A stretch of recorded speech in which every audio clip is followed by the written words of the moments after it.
பொதுவா அரசு ஊழியர்களுக்கு சம்பளம் கூடுதுன்னா அது பெரிய விஷயம். அப்படிதான் டாஸ்மாக் கடைகள்ல வேலை செய்ற சூப்பர்வைசர், சேல்ஸ்மேன், அசிஸ்டன்ட் சேல்ஸ்மேன் எல்லாருக்கும் மாசம் ரூ. 2000 சம்பளம் உயர்த்துறதா டாஸ்மாக் நிர்வாகம் அறிவிச்சிருக்கு.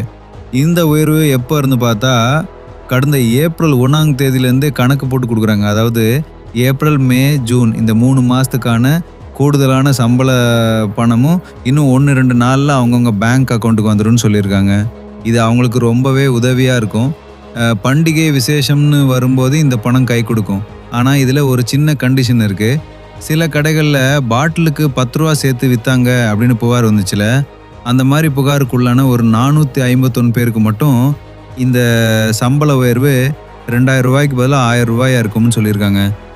இது மற்றவங்க நேர்மையா வேலை செய்யணும்னு சொல்ற மாதிரி இருக்கு. மொத்தத்தில் இந்த சம்பள உயர்வு டாஸ்மாக் ஊழியர்களோட வாழ்க்கையில் ஒரு சின்ன சந்தோஷத்தையும் பொருளாதார ரீதியாக ஒரு சின்ன மேம்பாட்டையும் கொடுக்கும்னு தான் சொல்லணும். இது பற்றி நீங்கள் என்ன நினைக்கிறீங்கன்னு கீழே கமெண்ட் பண்ணுங்கள்.